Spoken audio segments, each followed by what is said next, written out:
আজকের আলোচ্য বিষয় আমরা সাধন করব ভগবান শ্রীকৃষ্ণের রূপ বর্ণন।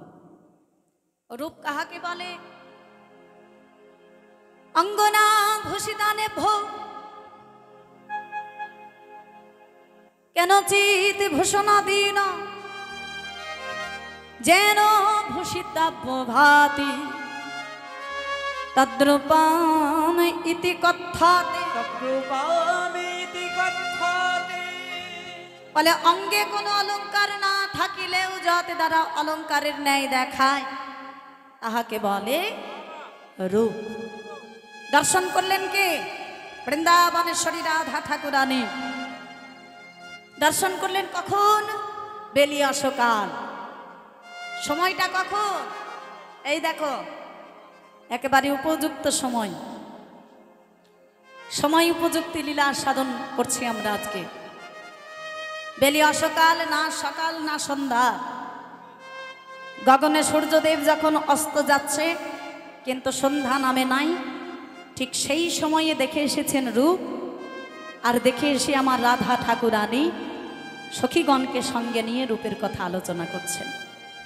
ললিতা, বিশাখা, চিত্রা, চম্পক, লতিকা, ইন্দুরেখা, তুঙ্গবিদ্যা, সুদেবী, রঙ্গদেবী ইতি অষ্টসখীগণকে সঙ্গে নিয়ে অষ্টসখী পরিবেষ্টিতা করে আমার রাধা ঠাকুরানী সেই গোবিন্দ রূপের কথা তিনি আলোচনা করছেন। ওরে ললিতায় ওরে বিশাখা,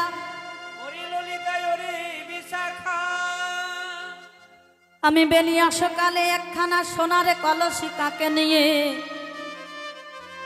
গিয়েছিলাম যমুনার ঘাটে জলে আনতে।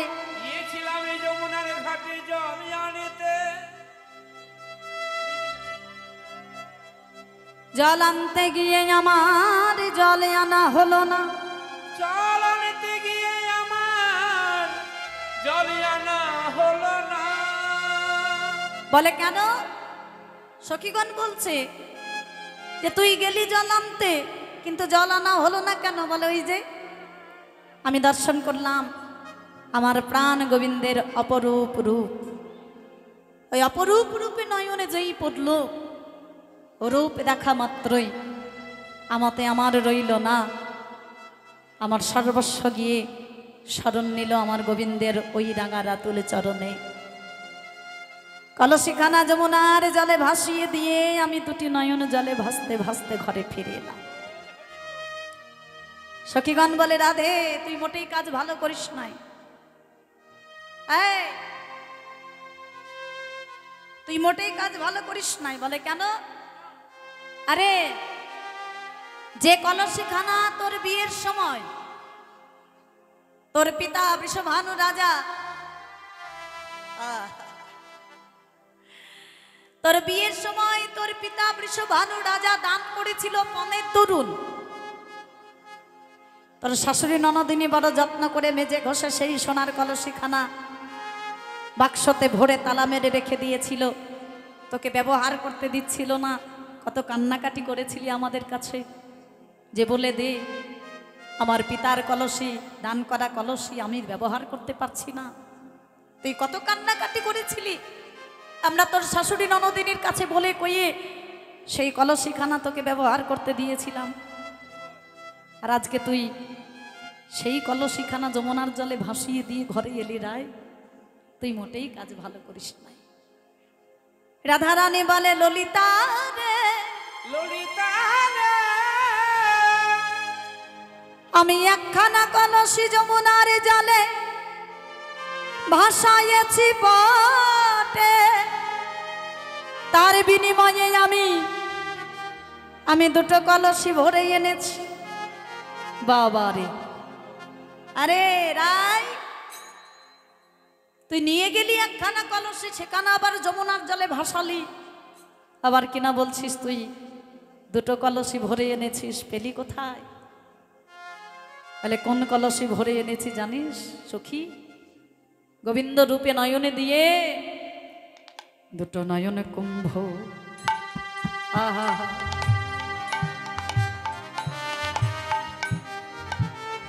আমি ভরে এনেছি। আমি দুটো নয়ন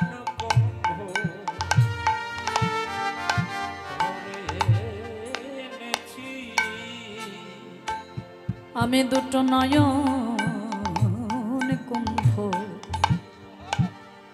ভরে জেনেছি। আমি দুটো নয়ন কুম্ভ আহা ভরে এনেছি। গোবিন্দ রূপসাগরে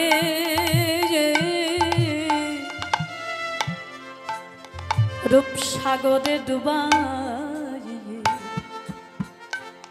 আমি দুটো নয়ন কুম্ভ ভরে জেনেছি। কৃষ্ণ রূপ সাগরে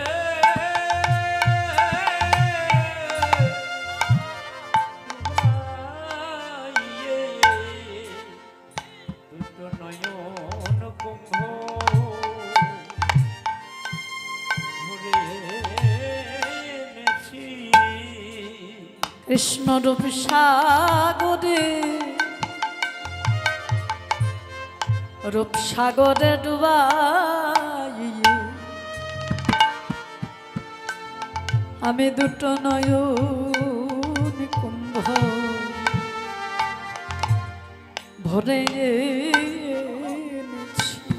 কৃষ্ণ রূপ সাগরে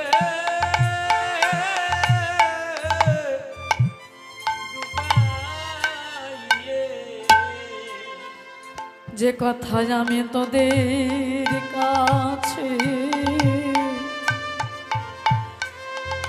আমি বলবো সখী, কৃষ্ণ রূপ সাগরে ডুবাইয়ে যে কথায় আমি তোদের কাছে বলবো সখী, কৃষ্ণ রূপ সাগরে ডুবাইয়ে যে কথায় আমি তোদের কাছে খুলে বলবো সখী, কৃষ্ণ রূপ সাগরে ডুবাইয়ে যে কথায় আমি তোদের কাছে খুলে বলবো সখী, রূপ সাগরে ডুবাইয়ে যে কথায় আমি তোদের কাছে খুলে বলবো সখী,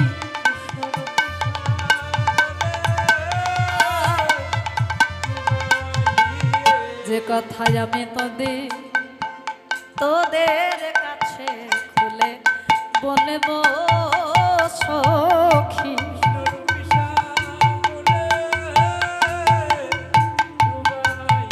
যে কথায় আমি তোদের কাছে খুলে বলবো সখী,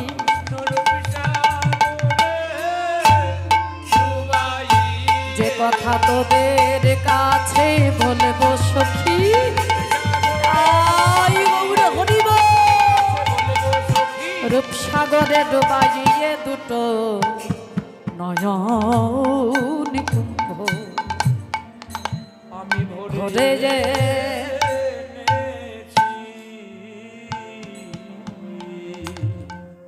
ললিতা, আমার গোবিন্দের রূপ হলো একটা সাগর, সেই রূপ সাগরে ডুবাইয়ে আমার দুটো নয়ন কুম্ভ, কুম্ভ মানে কলসী,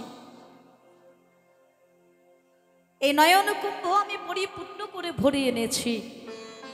যে রূপের কথা আমি তোদের কাছে বলবো তোরা কি শুনবি? ললিতা বলে, রাধে গো, আমরা তোমার চাঁদ বদনে কৃষ্ণ রূপের কথা গুণের কথা শুনতে বড় ভালোবাসি, তাই তো আমরা তোমার কাছে ছুটে ছুটে আসি। রাধে, তোমার সুবদনে গোবিন্দ রূপের কথা শুনতে আমরা বড়ই ভালোবাসি গোড়াই, তাই তো তোমার কাছে আসি, তাই তো এসেছি। তুমি যদি কৃপা করে করুণা করে আমাদেরকে শোনাও, তোমার ওই চাঁদ বদনে গোবিন্দ রূপের কথা শ্রবণ করে আমাদের জীবন আমরা ধন্য করি। রাধা রানী বলে, ললিতা রে, যে রূপের কথা আমি তোদের কাছে খুলে বলবো সেই রূপ তো কোনো সাধারণ রূপ নয়। মানুষটা তো কোনো সাধারণ মানুষ নয়। হ্যাঁ, তার রূপের কথা বলতে গিয়ে আমার ভুল হতে পারে। কেন জানিস? কতজনে বলতে গিয়ে বলে শেষ করতে পারেনি, কতজনা, কত দেব দেবী। আমরা তো সাধারণ মানুষ, কত দেব দেবী গোবিন্দ রূপের কথা বলতে গিয়ে বলে শেষ করতে পারেননি। কারা শেষ করতে পারেনি? শাস্ত্রে বললেন, ব্রহ্মা শিবে নয় মুখে যদি হন কবি,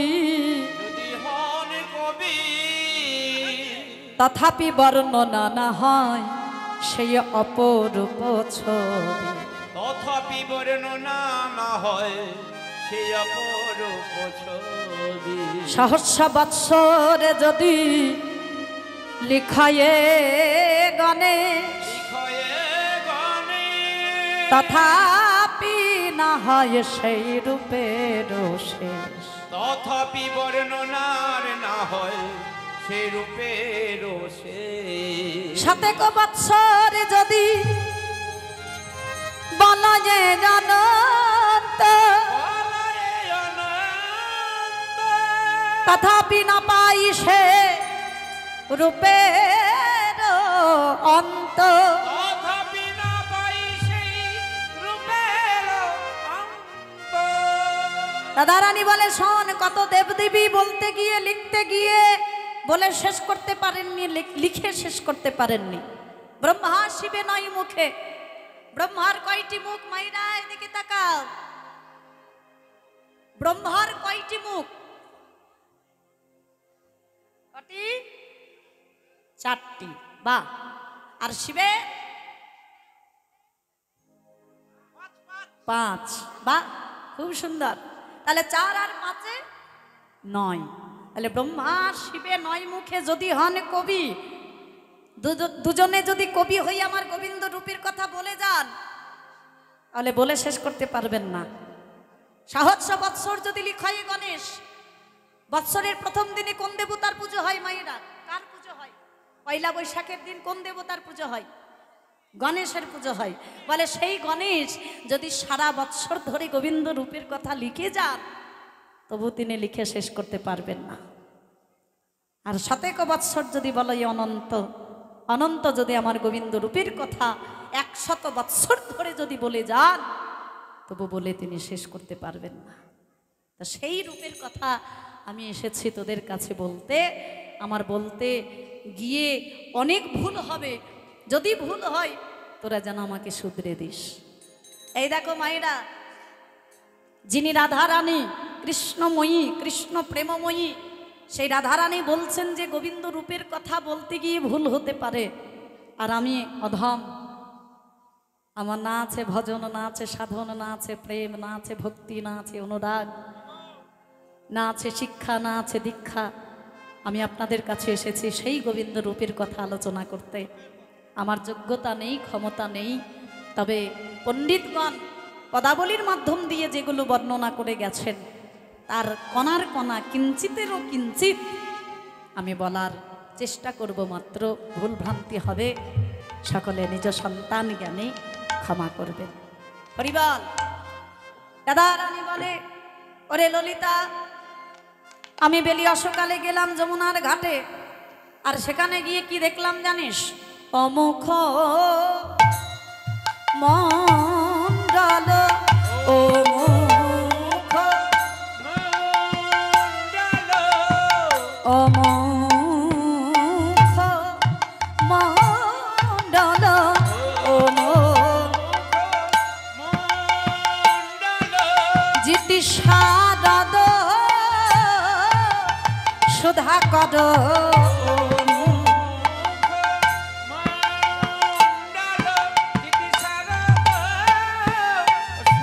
সুধা কর মালতী মধু পার মাল রে ও যাহা ওই তনু রুচি কিবা আহা মরি ওই তনু রুচি আহা ওই তনু রুচি কিবা আহা ওই তনু রুচি আহা ওই তনু রুচি কিবা আহা ওই তনু রুচি আহা ওই তনু রুচি কিবা আহা তনু রুচি আহা মরি রে তনু কিবা আহা মরি রে তনু রুচি তরুণতামা আল রে।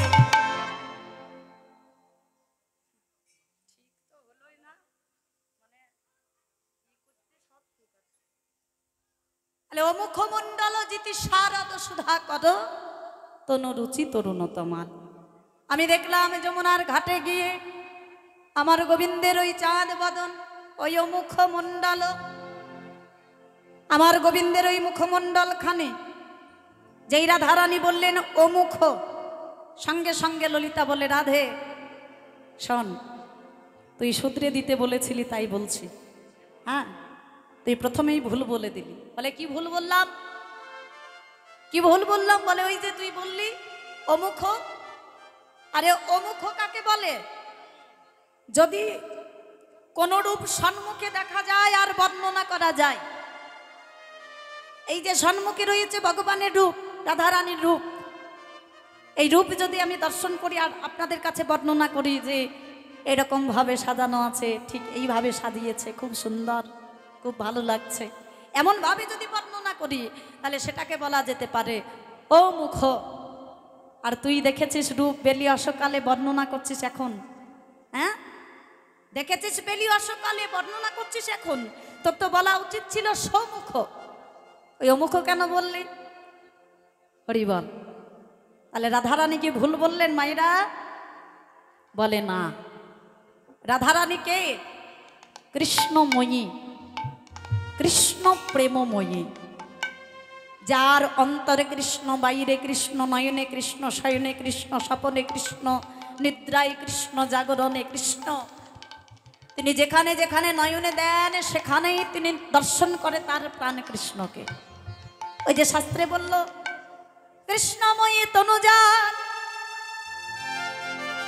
ভিতর বাহিরে, ভিতর বাহিরে যাহা যা নেত্র পারে তাহাই কৃষ্ণ স্ফুরে।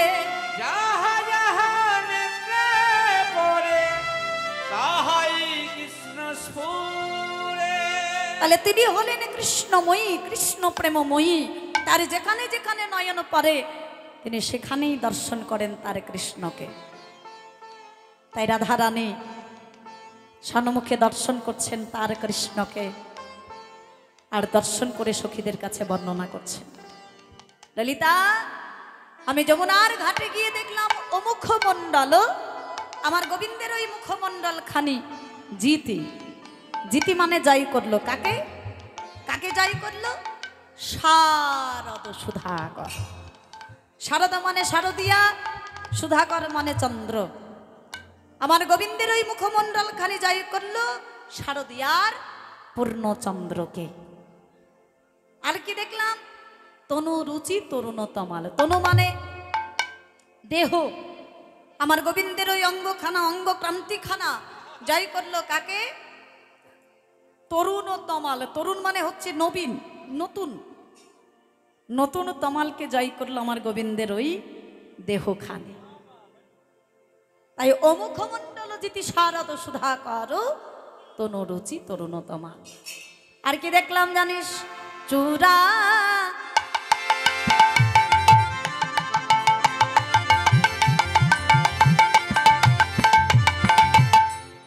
চারু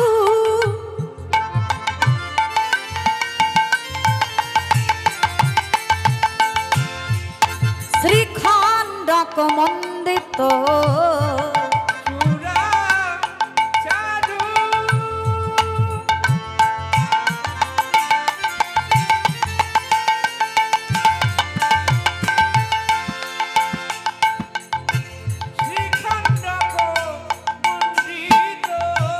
ওয়ে চোরা চারু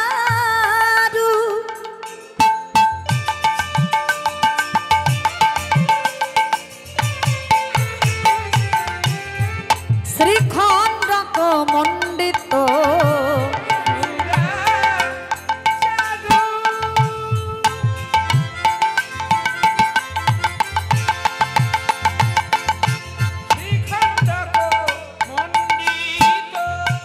আর মালতী মধুকার মান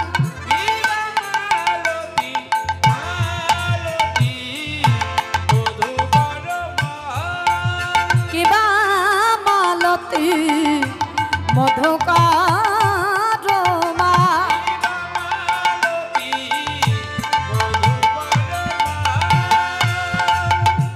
চূড়াচারু শ্রীখণ্ডক মণ্ডিত মালতী মধুকর মান।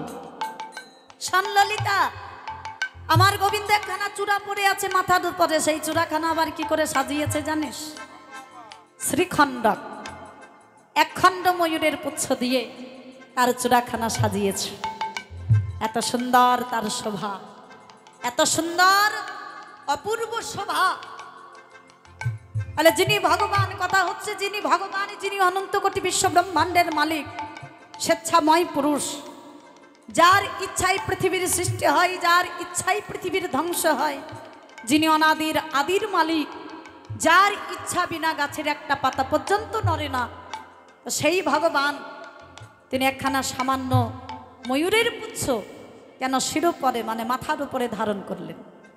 এখানে ছোট একটা দৃষ্টান্ত আছে, দৃষ্টান্ত না দিলে সিদ্ধান্তে আসা যায় না। ছোট করে বলি যে ভগবান শ্রীকৃষ্ণ কেন চূড়ার উপরে ময়ূরের পুচ্ছ নিলেন, মাথার উপরে ময়ূরের পুচ্ছ ধারণ করলেন।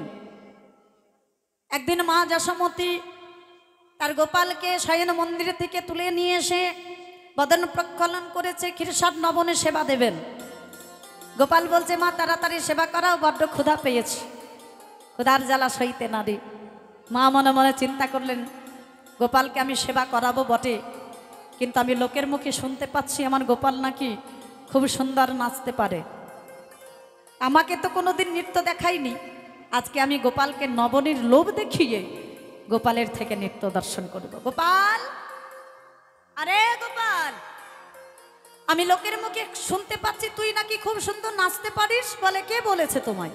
বলে শোন গোপাল, আমি কিন্তু সব খবর পাই, তুই কি করিস না করিস, কোথা যাস না যাস, হ্যাঁ আমি কিন্তু সব খবর রাখি। আমি শুনতে পেলাম তুই নাকি খুব সুন্দর নাচতে পারিস। তা বাবা, আমাকে তো কোনোদিন নৃত্য দেখালি না। শোন, আজকে যদি তুই আমাকে নৃত্য দেখাস, আমি নৃত্য দেখে তোকে উদার পরিপূর্ণ করে নবনী খাওয়াবো। মানে আমাকে নাচতে হবে মা? বলে হ্যাঁ, একটু দেখা না বাবা, বড় ইচ্ছে তোর নৃত্য দেখব। ভগবান মনে মনে চিন্তা করলেন মা চাইছে, ভক্ত চাইছে ভগবানের কাছে, ভক্ত কি সেই বাসনা অপূর্ণ রাখতে পারে? তিনি হলেন ভক্তাধীন গোবিন্দ, ভক্তের ভগবান। ভক্ত চাইছে ভগবান ভক্তের মনের বাসনা পূর্ণ করবেন বলে তিনি আজকে নৃত্য শুরু করলেন। নৃত্য করলেন ভগবান, দর্শন করলেন মা যশোমতী পরমানন্দে গোপালকে আনন্দে আত্মহারা হয়ে উদার পরিপূর্ণ করে ক্ষীরসাদ নবনী সেবা করালেন। এই যে গোবিন্দ নৃত্য করলেন, দেখলেন মা যশোমতী, আর একজন দেখলেন কে? দূর থেকে ময়ূর ভগবানকে উদ্দেশ্য করে বললেন দয়াময়, তোমার নৃত্য দর্শন করে আমি বড় খুশি হয়েছি। এ জগতে সবাই বলে আমরা নাকি শ্রেষ্ঠ নট, জগতের শ্রেষ্ঠ নট নাকি আমরা। তো যারা আমাদেরকে শ্রেষ্ঠ নট বলে তারা বুঝি তোমার নৃত্য দর্শন করেন নাই। তোমার নৃত্য দর্শন করলে আমাদেরকে শ্রেষ্ঠ নট বলতো না। প্রভু, তোমার নৃত্য দর্শন করে আমি বড় খুশি হয়েছি, আমি তোমায় কিছু দান করতে চাই, কিন্তু কি দেব? আমার তো তোমাকে দেওয়ার মতো কিছু নেই দয়াময়, কিন্তু জগতের লোক বলে আমাদের এই পুচ্ছ নাকি অতি সুন্দর, আমি যদি তোমাকে আমার একখানি পুচ্ছ তোমায় দান করি, তুমি কৃপা করে গ্রহণ করবে দয়াময়? ভগবান বললে কেন নয়, হ্যাঁ তুমি আমায় দান করবে, সেটা আমি কি গ্রহণ না করে থাকতে পারি? আমায় দান করো। ময়ূর কি করলেন? তার একখানি সুন্দর পুচ্ছ দান করলেন আমার ভগবানের রাতল ডাঙা চরণে। আচ্ছা মায়েরা, আমাদের যদি কেউ কিছু দান করে আমরা কি করি? মাথায় তুলে রাখি, তাই না? হ্যাঁ, আনন্দে আমরা মাথায় তুলে রাখি। ভগবান সেই ময়ূরের পুচ্ছখানা তিনি শিরোপরে ধারণ করলেন। শুধু ভক্তের বাসনা পূর্ণ নয়, এই ময়ূরের পুচ্ছ শিরোপরে ধারণ করে তিনি জগতের মাঝে একটা শিক্ষা দিয়ে গেলেন। একদিকে তো ভক্তের বাসনা পূর্ণ হলো, ময়ূরের বাসনা পূর্ণ হলো, অন্যদিকে তিনি আমাদের মতো জগতের জীবকে শিক্ষা দিলেন, ওগো জগতের জীব, আমার ধর্ম কি না? আমার ধর্ম হলো ময়ূরের ধর্ম। আকাশে যখন মেঘাচ্ছন্ন হয় সেটা দর্শন করে আনন্দে আত্মহারা হয়ে ময়ূর ময়ূরে নৃত্য করতে থাকে। আর নৃত্য করতে করতে ময়ূরের শুদ্ধ সাক্ষ্য স্খলিত হয়, ময়ূরিনী সেটা পান করে গর্ভবতী হন। তাহলে এখানে সম্ভোগ রইল বাবা, এখানে সম্ভোগ রইল কিন্তু স্পর্শ রইল না। ভগবান বললেন, ওগো জগতের জীব, আমি তোমাদের সকলকে সম্ভোগ করছি কিন্তু আমি তোমাদের কাউকেই স্পর্শ করছি না। আমার ধর্ম কি না? আমার ধর্ম হলো ময়ূরের ধর্ম। তাই চূড়াচারু শ্রীখণ্ডক মণ্ডিত মালতী মধুকর মাল। গোবিন্দ একখানা গলায় মালা পরে আছে। কিসের মালা? বলে মালতী ফুলের মালা। শুধু কি মালতী ফুলের মালা? বলে রাধারানী বলে না না, মালতী ফুলের সঙ্গে রয়েছে কি? মধুকর। আগো মায়েরা এদিকে তাকাও, মধুকর মানে কি?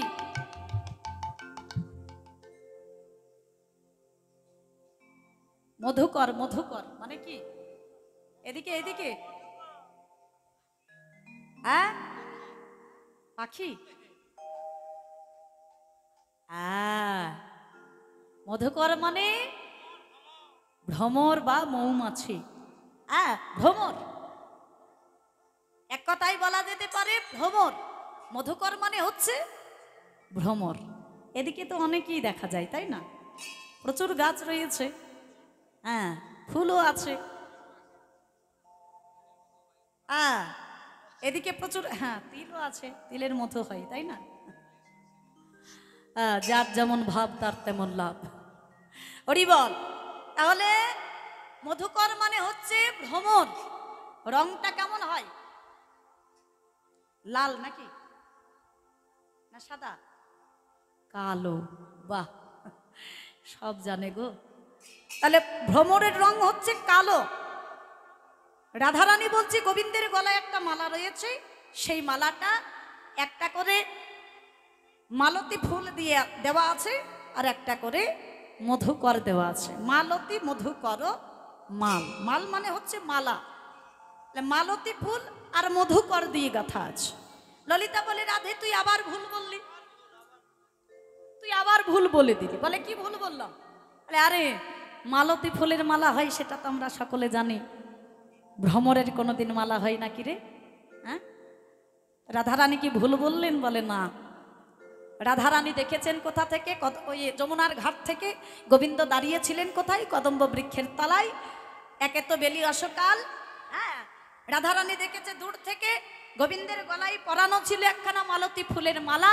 একে তো মালতী ফুলের গন্ধ, তাতে আবার গোবিন্দের অষ্টপদ অঙ্গ গন্ধ পেয়ে ভ্রমর সেই মালার উপরে উড়ি উড়ি উড়ি উড়ি বসেছে। আর সেটা দর্শন করে রাধারানী ভেবেছেন গোবিন্দ যে মালাটা পরে রয়েছে সেই মালাটা মালতী মধুকর মাল। আহা হা, কত সুন্দরভাবে বর্ণনা করছেন দেখুন। ধনে ধনে বনে নব নাগারকার,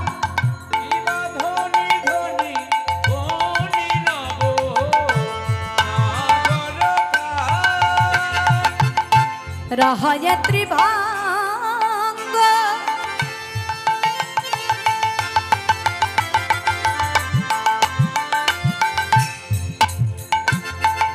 ললিতার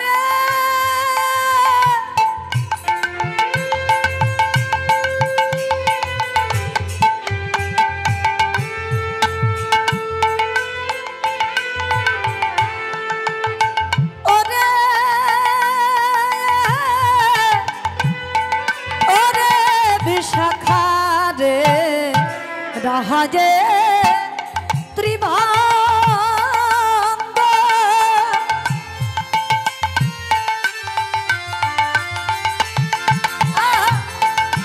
ভুবন মন মোহন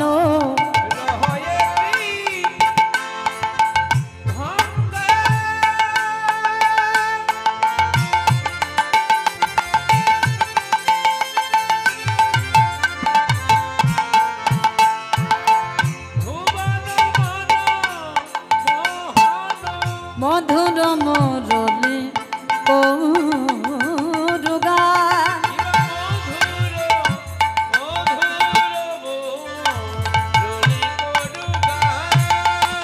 সে দাঁড়াবার কত ভঙ্গি জানে ও সে দাঁড়াবার কত ভঙ্গি জানে তিন ঠাই বাঁকা হয়ে সে দাঁড়াবার কত ভঙ্গি জানে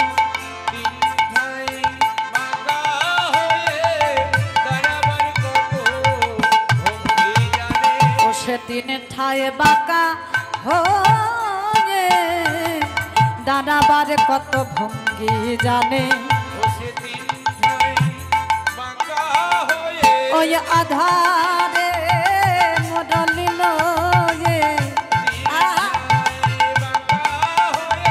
ওই আধারে মডলিল ও গো আধারে মডলিল ও গো আধারে মডলিল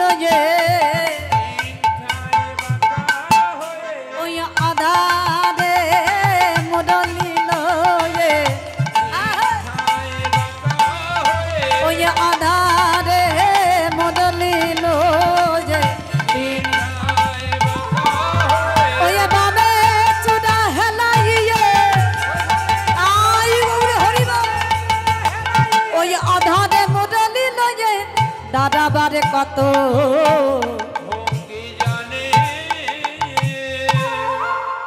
গোবিন্দ দাঁড়িয়ে রয়েছে কদম্ব বৃক্ষের তলায় রাহায়ে ত্রিভঙ্গ ভুবন মন মোহন মধুর মুরলি করু গান তিন ঠাই বাঁকা হয়ে অধরে মুরলি লয়ে আমার গোবিন্দ দাঁড়িয়ে রয়েছে কদম্ব বৃক্ষের তলায়।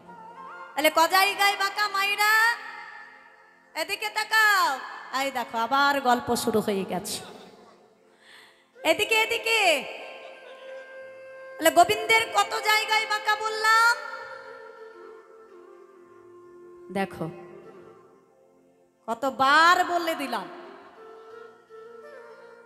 ক জায়গায় বাঁকা প্রশ্নগুলো করছি বলে তোমরা রাগ করছো না তো বিব্রত হচ্ছ না তো হ্যাঁ কেন প্রশ্নগুলো করছি বলো তো এই তোমাদের গল্পের জন্য প্রশ্নগুলো করলে পরে তোমাদের উত্তর দেওয়ার ইচ্ছা জাগবে আর গল্প করতে মন হবে না মনটা এখানে থাকবে আর মন দিয়ে না শুনলে তো ভগবানের রূপের কথা একটু মন দিয়ে না শুনলে কিছু বোঝা যাবে না হ্যাঁ মন দিয়ে শুনতে হবে মন দিয়ে আস্বাদন করতে হবে আস্বাদনের বস্তু আস্বাদনীয় বস্তু যদিও তোমাদের শোনার মতো আমার গাওয়া হচ্ছে না কিন্তু ভগবানের লীলা কথা তো ভগবানের রূপের কথা একটু মন দিয়ে শুনলে পরে তোমাদেরই মঙ্গল হবে এই হৃদয় মন্দিরটা পরিষ্কার হবে বুঝেছো তাহলে কত জায়গায় বাঁকা বললাম 3 জায়গায় বা হ্যাঁ এই দেখো দেখেছো যারা শুনছে তারা বলছে আর তোমরা যদি না শোনো তাহলে কি করে বলবে এর পরবর্তীতে আরো অনেক প্রশ্ন করবো একটু মন দিয়ে শোনো তাহলে গোবিন্দের 3টি জায়গায় বাঁকা হলো কোন কোন জায়গা এই দেখো মন দিয়ে শোনো 1 হলো হাঁটু 2 হলো কোটি কোটি মানে কোমর আর 3 হলো স্কন্ধ মানে কাঁধ এই 3টি জায়গায় বাঁকা হলো আমার প্রাণ গোবিন্দের কেন এই 3টি জায়গায় বাঁকা হলো এখানে একটি ছোট্ট দৃষ্টান্ত রয়েছে গোলক বৃন্দাবনে ভগবান শ্রীকৃষ্ণের একদিন ইচ্ছা হলো যে তিনি বিরজার সঙ্গে নিয়ে বিরজার কুঞ্জে রাসলীলা করবেন। ইচ্ছা জাগলো ভগবানের, গেলেন বিরজার কুঞ্জে। বিরজার সঙ্গে নিয়ে তিনি রাসলীলা করছেন। দ্বারে দাঁড়ি করে রাখলেন ভাই শ্রীদামকে। শ্রীদামকে বললেন, ওরে শ্রীদাম, আমার অনুমতি ছাড়া এই কুঞ্জের ভেতরে যেন কাউকে প্রবেশ করতে দিবি না। আমার আদেশ ছাড়া কুঞ্জের ভেতরে যেন কেউ আসতে না পারে। শ্রীদামকে অনুমতি দিলেন। দাঁড়িয়ে হলেন শ্রীদাম, গোবিন্দ বিরজার সঙ্গে কুঞ্জের ভেতরে রাসলীলা করছে। আর ওদিকে কি হলো, নারদের মনে ইচ্ছা জাগলো যে তিনি ভগবত দর্শন করবেন, মানে প্রভুর সাথে দেখা করবেন। এই প্রভুর নাম গাইতে গাইতে অবতীর্ণ হলো সেই বিরজার কুঞ্জে। আর কুঞ্জের ভেতরে যেই প্রবেশ করতে যাবে, দ্বার রুদ্ধ করে দাঁড়ালেন ভাই শ্রীরাম যে নারদমুনি, আপনার যাওয়া যাবে না, যাওয়া হবে না। বলে কেন? না, তার অনুমতি ছাড়া আমি আপনাকে প্রবেশ করতে দিতে পারবো না। বলে তুমি আমায় যেতে দেবে না? বলে না। নারদমুনি মনে মনে চিন্তা করলেন, আচ্ছা আমাকে ভগবত দর্শনে বাধা দেবে? আমার নাম হলো নারদমুনি, আমি যেমন ভালো কাজ করি তার পাশাপাশি মন্দ কাজও করতে পারি, দেখো আমি কি করি। নারদমুনি কি করলেন? ঢেকি বাহনেতে চললেন রাধারানীর কাছে। আর রাধারানী তখন সখীগণকে সঙ্গে নিয়ে কৃষ্ণ কথা গুণ কথা কইছেন। অবতীর্ণ হলো নারদমুনি। জয় রাধে, রাধে, জয় রাধে, জয় রাধে। এ কি নারদমুনি আপনি? বলে হ্যাঁ এলাম তো। বলে কিছু কথা বলবেন নাকি? কিছু কিছু বলার আছে? বলে হ্যাঁ বলবো না মানে? বলে কি বলবেন, তাড়াতাড়ি বলুন। বলে শোনো রায়, যে সখীগণকে সঙ্গে নিয়ে তুমি কৃষ্ণ কথা কইছো, তুমি কি জানো তোমার সেই প্রাণ কৃষ্ণ কোথায় আছে? বলে কোথায়? বলে তোমার কৃষ্ণ রয়েছে ওই বিরজার কুঞ্জে। বিরজার কুঞ্জ মাঝে বিরজার সঙ্গে রাসলীলা করছে। খবরটা যেই পেল রাধারানী প্রধান্বিত হয়ে ছুটতে ছুটতে চললেন বিরজার কুঞ্জে। আর বিরজার কুঞ্জের বাইরে যেই অবতীর্ণ হলো, ভেতরে প্রবেশ করতে যাবে, দ্বার রুদ্ধ করে দাঁড়ালেন ভাই শ্রীরাম যে রাধে তোমার যাওয়া হবে না। বলে কেন? বলে সে আমায় আদেশ দিয়েছে, তার অনুমতি ছাড়া আমি কাউকে যেতে দিতে পারবো না, কাউকে প্রবেশ করতে দিতে পারবো না। বলে তুমি আমায় যেতে দেবে না? আমি রাধারানী, আমি আমার গোবিন্দ দর্শনে যাব, তুমি আমায় যেতে দিতে পারবে না? বলে না, তার অনুমতি ছাড়া আমি কাউকে যেতে দিতে পারবো না। এ রাধারানী আমার যখন শ্রীরাম যেতে দিল না, জোর করে ঢুকতে গেল। আর শ্রীরাম আটকাতে গিয়ে, ধাক্কা দেননি কিন্তু, আটকাতে গিয়ে রাধারানী ধাক্কা লেগে পড়ে গেল। আর যেই পড়ে গেল, আজকে রাধারানী হয়ে গেলেন ক্রধান্বিত। শ্রীরাম, তুমি আমার সঙ্গে অসুরের ন্যায় ব্যবহার করলে, আর এই ব্যবহারের জন্য আমি তোমায় দিলাম অভিশাপ। তুমি আগত জন্মে অসুর কুলে জন্মগ্রহণ করবে। রাধারানী যেই অভিশাপ দিলেন, শ্রীরাম রাধারানীর এই কথাগুলো শ্রবণ করে দুটি নয়ন জলে ভেসে যাচ্ছে। রাধে, তুমি আমায় লঘু পাপে গুরুদণ্ড প্রদান করলে গো। আমায় এত বড় অভিশাপ দিলে।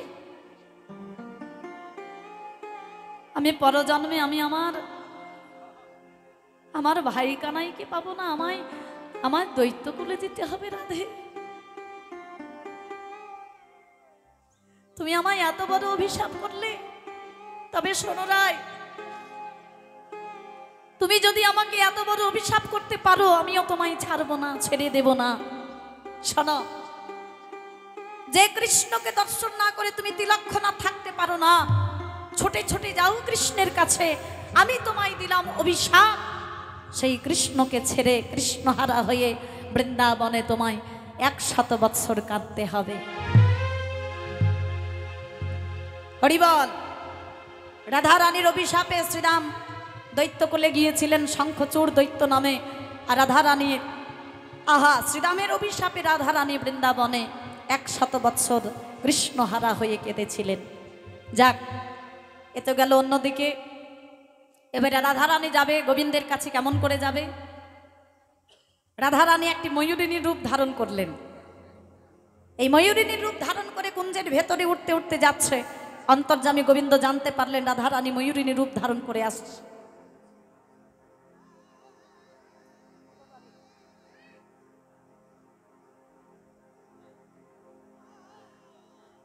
এবারে রাধারানী যেই ময়ূরিণীর রূপ ধারণ করে কুঞ্জের ভেতরে যাচ্ছে, অন্তর্যামী গোবিন্দ জানতে পারলেন যে রাধারানী আসছে ময়ূরিণী রূপ ধারণ করে।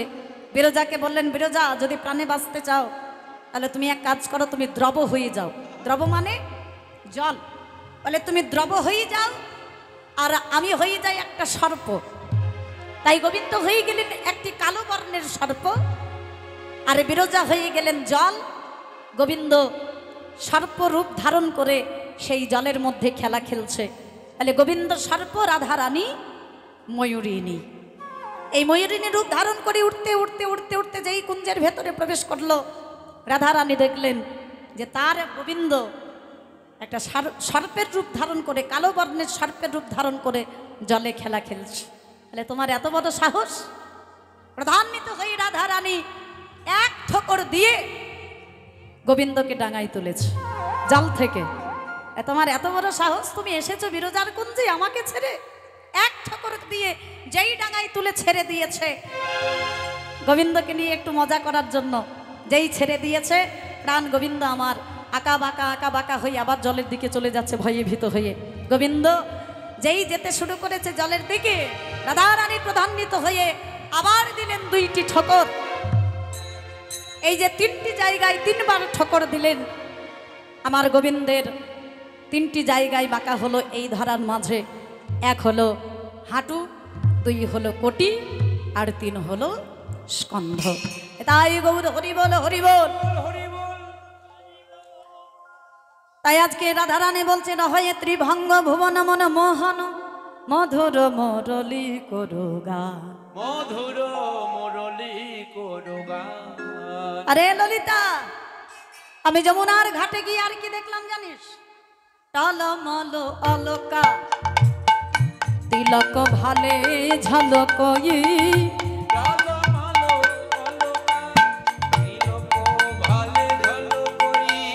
ওদের টলমল অলকা তিলক ভালে ঝলকই,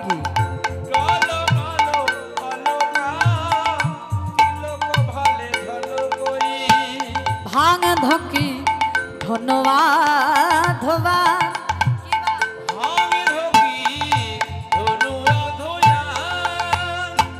তাহলে টলমল অলকা,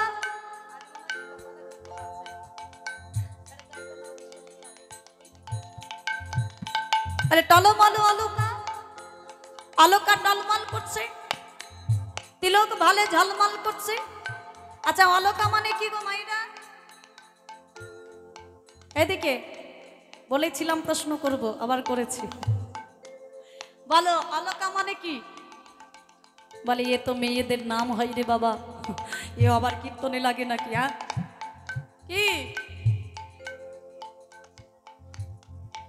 একটা কথা বলবো তোমাদের যাতে বলতে সুবিধে হয়। মানে যাদের সমাজ করে, মানে দেখাশোনা করে বিয়ে হয়েছে, তারা বিয়ের সময় পড়েছ। আর যদি লাভ ম্যারেজ হয়ে থাকে তাহলে পড়ো নাই। আগো ও বাবারা, এখানকার মায়েদের কি সব লাভ ম্যারেজ নাকি? হ্যাঁ, সবই কি লাভ ম্যারেজ নাকি গো? সমাজ করে কিছু কিছু নেই নাকি? একজনও সমাজ করে কেউ বিয়ে করনি? হ্যাঁ, সবাই তো সমাজ করে করেছে। হ্যাঁ, তো বিয়ের সময় তো পড়েছো, তাহলে তো বলো অলকা মানে কি? আচ্ছা, ইশারা করে দেখিয়ে দাও, হাত দিয়ে দেখিয়ে দাও দেখি।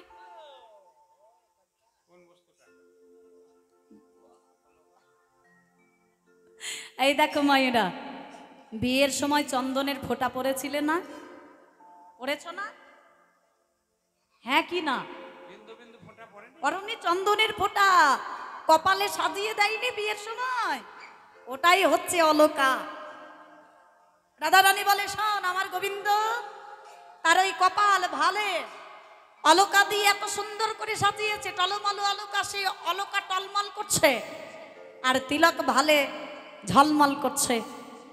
ভাং, ভাং মানে ভুরু, ভুরু দুটো কেমন, ভাং ধকি ধনু আধোয়ান। ধনুক দেখেছো মায়েরা সবাই, ধনুকটাকে যদি ভেঙে অর্ধেক করা হয় তার যে শোভা হবে, রাধারানী বললেন আমার গোবিন্দের ভুরু দুটো হলো ঠিক সেই রকম, ভাং ধকি ধনু আধোয়ান। তো সখীগণ বলছে আরে এ রাধে, তাহলে ধনুক, ধনুক যখন আছে তা ধনুকের বানও তো থাকবে। হ্যাঁ, বলে আছে তো, বলে কোথায় পেলি, কোথায় দেখলি, বলে কেন, গোবিন্দের নয়নে কুলবতী বরত,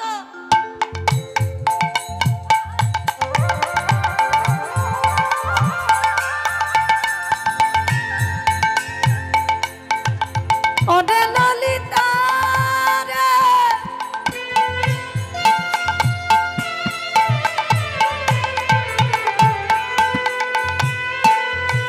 ওরে ওরে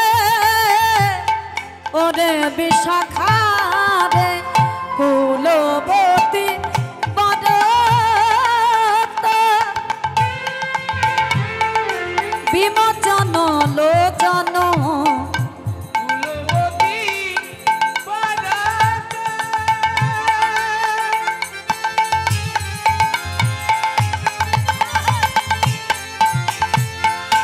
বিমোচন লোচন, বিষম কুসুম সারবান।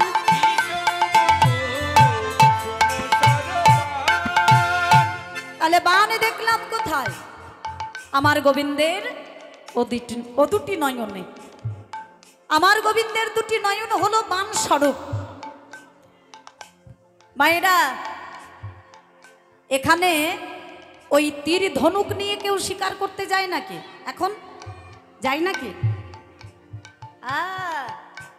এই যে মিস্টার, এদিকে আগে এদিকে যায় নাকি? তীর ধনুক নিয়ে শিকার করতে যায়? এখন আর যায় না। আগেকার দিনে বনে যেত শিকার করতে তীর ধনুক নিয়ে। তো শিকার করতে গিয়ে যারা ব্যাধ, শিকার যারা করে তাদেরকে বলে ব্যাধ, যারা ব্যাধেরা শিকার করতে যেত তীর ধনুক নিয়ে, আর ওই কোনো পশু পাখি দেখলে পরে বারবার করে বান মারতো, তাই না? আর বান মারার পরে দেখতো যে বানে বিদ্ধ হলো কিনা, বানে বিদ্ধ হলে পরে ছুটে যেত তার কাছে, তাই না? ব্যাধ যায় শিকারের কাছে যে বান বিদ্ধ হলো কিনা দেখার জন্য। কিন্তু রাধারানী বলে শোন, আমার গোবিন্দ যাকে একবার নয়ন কটাক্ষ বান মারে, বান মারার পরে আমার গোবিন্দ ছুটে যায় না তার কাছে। যাকে বান মারে সে ছুটে আসে আমার গোবিন্দের কাছে। আমার গোবিন্দের ওই রাঙা রাতুলে চরণে আছাড় খেয়ে পড়ে। আর কি বলে জানিস? আমি ওই চরণে দাসী হলাম, ওই চরণে আহা। দাসী হলাম, আমি ওই চরণে দাসী হলাম। আমি ওই চরণে দাসী হলাম। তুমি জানো চরণে ছাড়া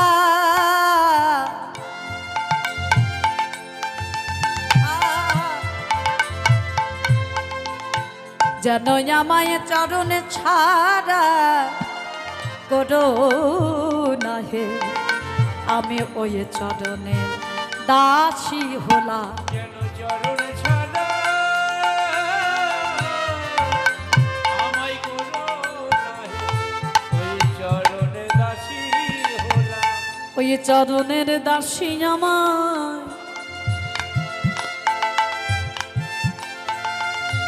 চরণের দাসী আমায় জানো করে রেখো, ওই চরণের দাসী হলাম। চরণে দাসী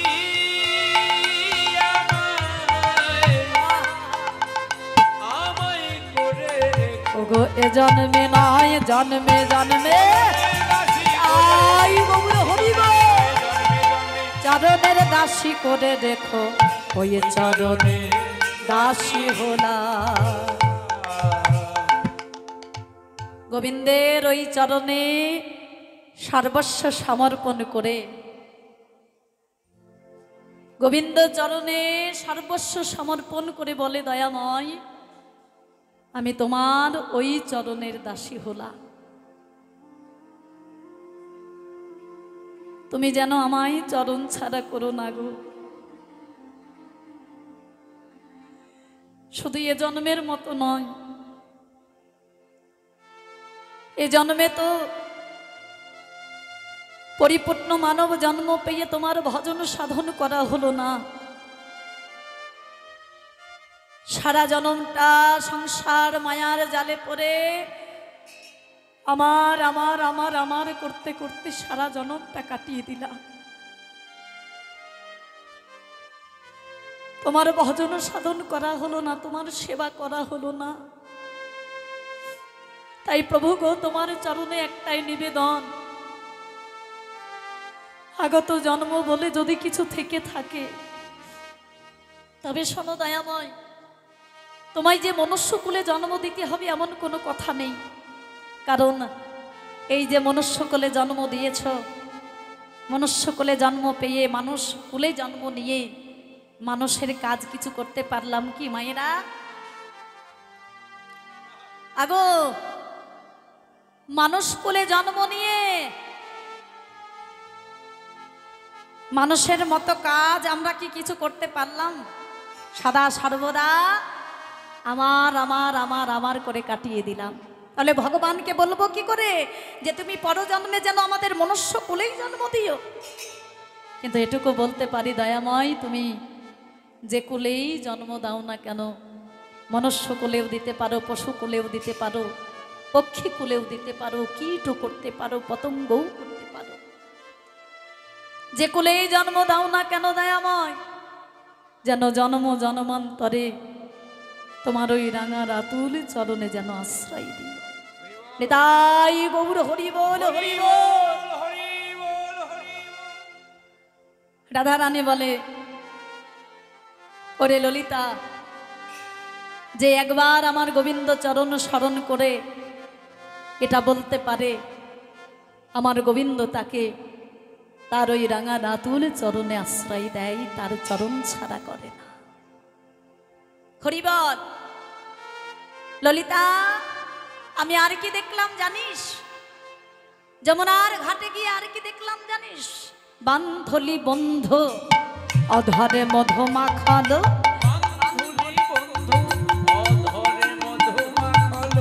ওরে বান্ধলি বন্ধ অধরে মধু মাখালো, আর মধুর মধুর মৃদু হাসিরে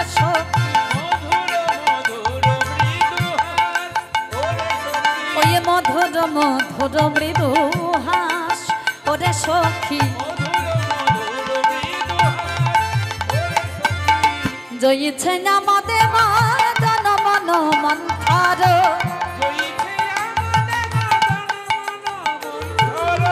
জয়িছে নামদে মদন মন মন্থর, ভনত জি গোবিন্দ দাস,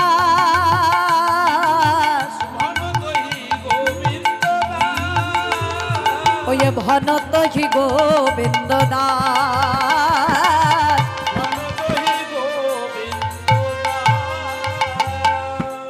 আমি আর কি দেখলাম যমুনার ঘাটে গিয়ে? বান্ধলি বন্ধু অধরে মধু মাখানো। বান্ধলি, বান্ধলি ফুল দেখেছো মায়েরা? এই দেখো, দুপুর বেলায় ফোটে, রংটা হয় একেবারে গাঢ়, ছোট ছোট হয়, গাঢ় লাল রঙের, দেখেছ? আমরা কি বলি বলো তো গোদা বাংলায়? দুপুরে ফোটে যার জন্য বলি দুপুর মণি। ওই ফুলটার নাম হচ্ছে বান্ধলি ফুল। রাধারানী বলে, শোন, আমার গোবিন্দের ওই যে ওষ্ঠ মানে ঠোঁট, সে দুটো কেমন? বান্ধলি ফুলের মতো।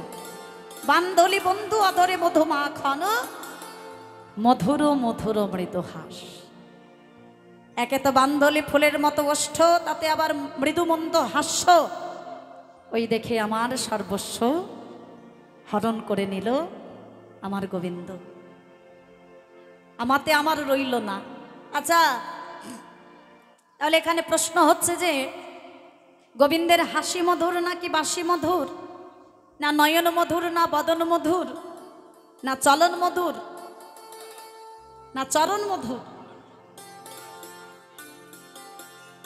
বাঁশিটাই হবে নাকি? হাসি কোনটা মধুর গোবিন্দের? বাঁশিটাই হবে নাকি?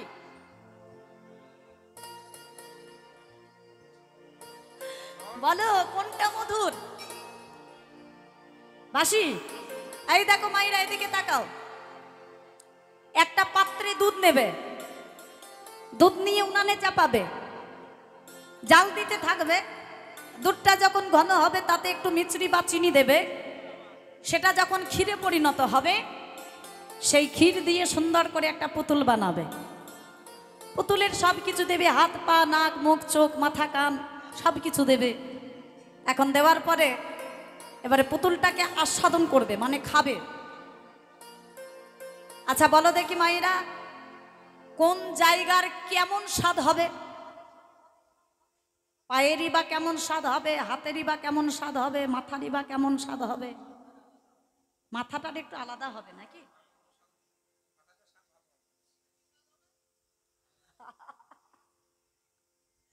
দেখেছো, এটাই হচ্ছে শোনা, শুনতে হবে, বুঝতে হবে।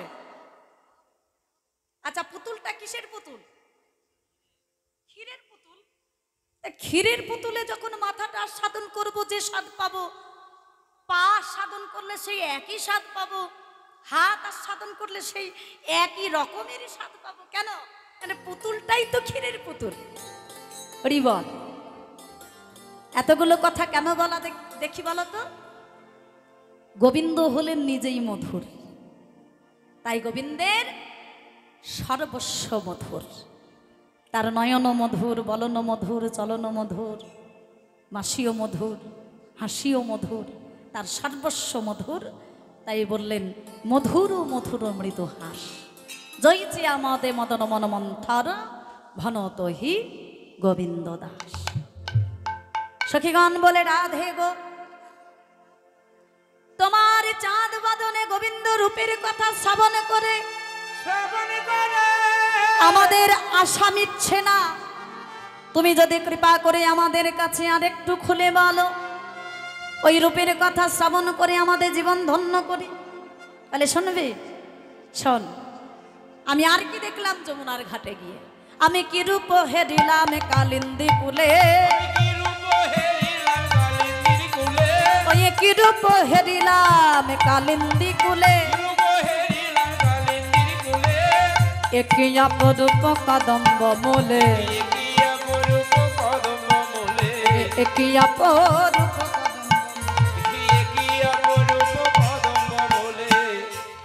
কি রূপ হেরিলাম কালিন্দী কুলে, একই অপরূপ, অপরূপ রূপ দর্শন করে এলাম।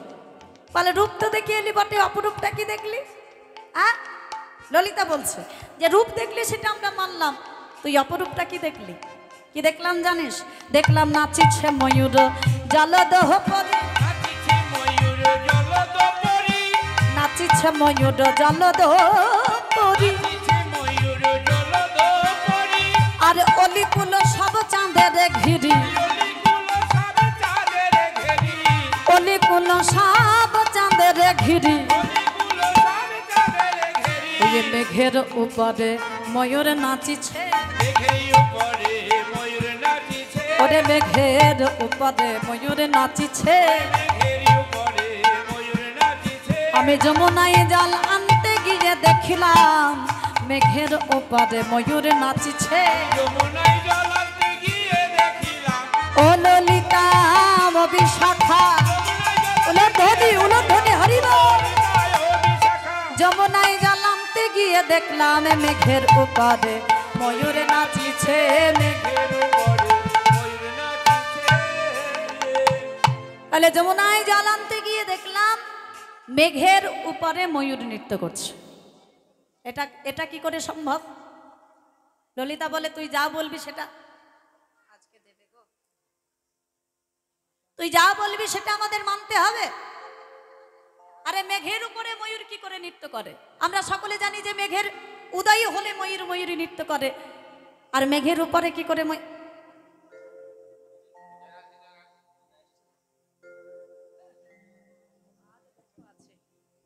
তাহলে মেঘের উপরে কি করে ময়ূর ময়ূরী নৃত্য করে? হ্যাঁ, তাহলে রাধারানী কি ভুল বললেন? বলেন না। মেঘ কাকে বললেন? গোবিন্দের গায়ের রংটা কেমন মায়েরা?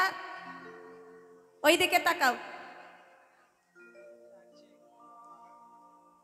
গায়ের রংটা কেমন? কালো বা শ্যামবর্ণ, তাই তো, মেঘের মতো। তাই রাধারানী বললেন গোবিন্দের অঙ্গকান্তি খানা অঙ্গকে বললেন মেঘ, আর চূড়ার উপরে যে ময়ূরের পাখা সেটা আবার ধীরে ধীরে বাতাস দিয়েছে, আর সেই ময়ূরের পাখাটা হ্যাঁ আস্তে আস্তে নড়েছে, আর সেটা দর্শন করে রাধারানী ভাবলেন যে মেঘের উপরে ময়ূর নৃত্য করছে। আর কি দেখলাম জানিস? আর অপরূপ কহিতে নারী, ওরে আর অপরূপ কহিতে নারী, যথা মেঘে তথা না হয় বাড়ি, যথা মেঘে তথা না হয় বাড়ি। আর অপরূপ কহিতে নারী যথা মেঘ, বলে যেখানে মেঘের উদয় সেখানে বাড়ি হচ্ছে না। বাড়ি মানে হচ্ছে বৃষ্টি। যেখানে মেঘের উদয় হয়েছে সেখানে বৃষ্টি হচ্ছে না, বলে সেটা কেমন করে, কি করে সম্ভব? আগো মায়েরা, এখন মেঘের উদয় যদি আমাদের মাথার উপরে হয়, এই মন্দিরের উপরে যদি মেঘের উদয় হয়, তো বৃষ্টিটা কি ওই গ্রামের ভেতরে হবে? হবে? আগো মেঘের উদয় যদি আমাদের মাথার উপরে হয়, তো বৃষ্টিটাও এখানেই হবে, তাই না? পাশের গ্রামে কি করে হতে পারে?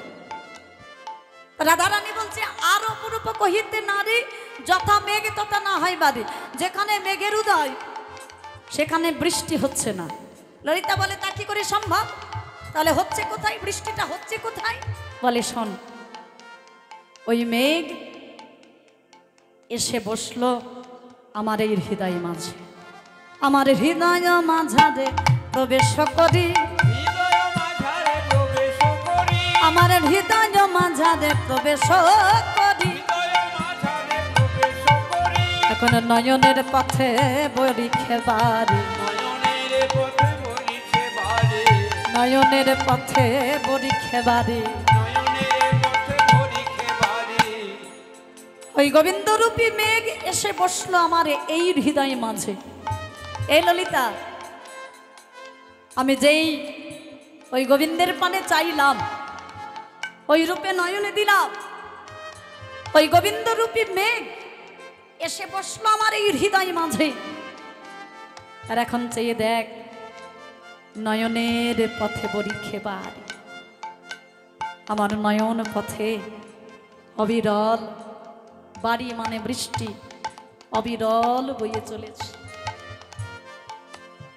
আমি নয়নকে বাধা দেওয়ার চেষ্টা করছি, কিন্তু নয়ন আমার বাধা মানছে না, নয়ন আমার বাধা শুনছে না।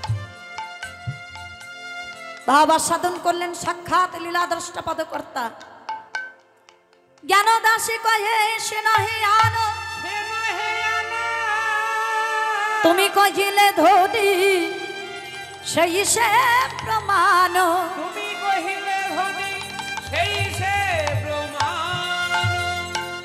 পদকর্তা জ্ঞানদাস রাধারানীকে উদ্দেশ্য করে বললেন সাক্ষাৎ দর্শন করে, যারা পদকর্তাগণ, বাবা যারা পদকর্তাগণ এই যে পদ রচনা করেছেন, তারা কোনো সাধারণ মানুষ ছিলেন না। তারা সাক্ষাতে সেই লীলা আস্বাদন করেছেন, ভাবের আবেশে সাক্ষাতে লীলা আস্বাদন করে তারা পদাবলীর মাধ্যম দিয়ে রচনা করে গেছেন। তারা যদি কৃপা করে রচনা না করতেন, তাহলে আমরা এত সুন্দর বসে বসে সেই অপ্রাকৃত রূপ আমরা এই হরিবাসরে আস্বাদন করতে পারতাম না। হ্যাঁ, সেই পদকর্তাগণ রচনা করে গেছেন, সাক্ষাতে দর্শন করেছেন, তারা তো আমার রাধা গোবিন্দকে নিয়ে গবেষণা করেছেন। হ্যাঁ, তারা গবেষণা করেছেন আমার রাধা গোবিন্দকে নিয়ে, আর এই পদাবলীর মাধ্যম দিয়ে তারা রচনা করে গিয়েছেন সেই অপ্রাকৃত লীলা।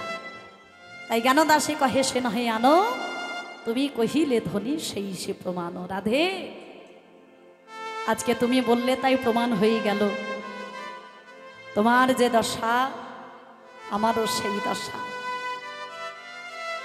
তুমি বললে তাই জগতের মাঝে প্রমাণ হয়ে গেল রায়, কিন্তু তোমার মতো দশা আমারও। আমিও ভাবের আবেশে দর্শন করেছি আমার প্রাণ গোবিন্দের রূপ, আর যখন থেকে ওই রূপে নয়নে দিয়েছি, আমার নয়ন বাড়ি অবিরল বয়ে চলেছে। তাই জ্ঞানদাসে কহে সে নহে আনো, তুমি কহিলে ধ্বনি সেই সে প্রমাণ। আর কি দেখলাম জানিস ললিতা? যমুনার ঘাটে গিয়ে আমি আমার গোবিন্দের ওই অপরূপ রূপ দেখে এলাম, দেখে এলাম তারে গোসই।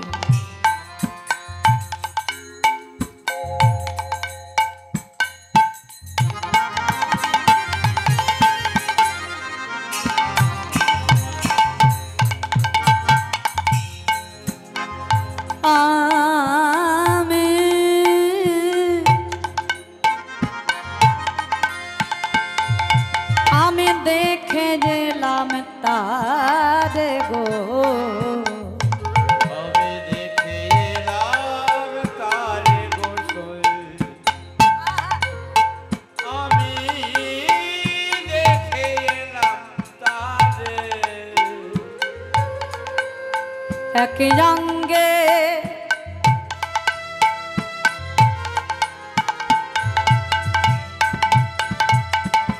এক রঙ্গে যত বড়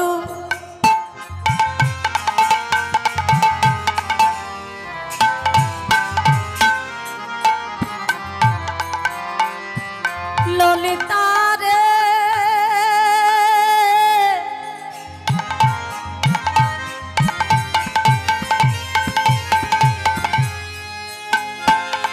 ওরে আমার প্রাণ সজনী,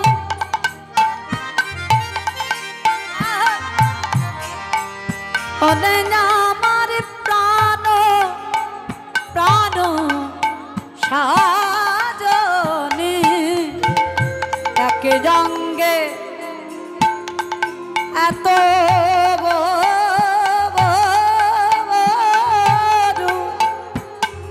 আমার নয়নে নয়নে নয়নে না ধরে। দেখে এলাম তারে গোসই, আমি দেখে এলাম তারে, দেখে এলাম তারে গোসই। ললিতা, আমি যমুনার ঘাটে গিয়ে দেখে এলাম আমার গোবিন্দের একটা অঙ্গ, সেই এক অঙ্গে এত রূপ। হ্যাঁ, আমি আমার এই দুটি নয়ন কুম্ভ ওই রূপ সাগরে ডুবাইয়ে আমি পরিপূর্ণ করে ভরে আনলাম, কিন্তু ভরে শেষ করতে পারলাম না। আমার গোবিন্দ কি করেছে জানিস? শোন, বেঁধেছে বিনোদ চূড়া,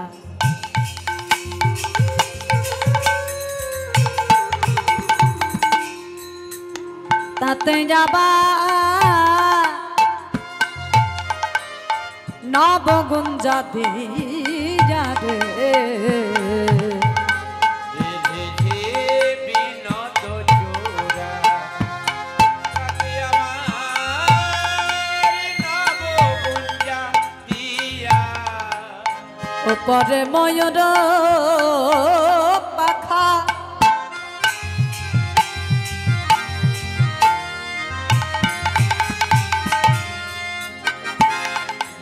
ওরে ললিতা রে,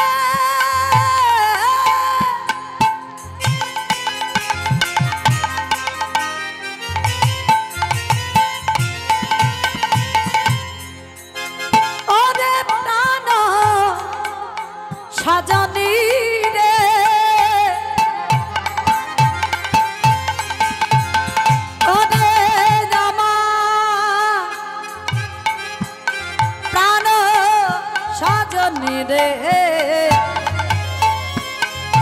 ওরে না মরো মেরে উপরে ময়ূর পাখা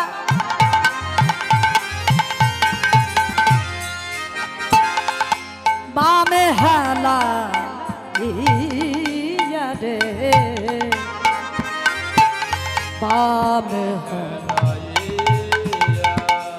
ললিতা আমার গোবিন্দ একখানা চূড়া পড়েছে, সেই চূড়াখানা আবার বাম দিকে হেলে আছে।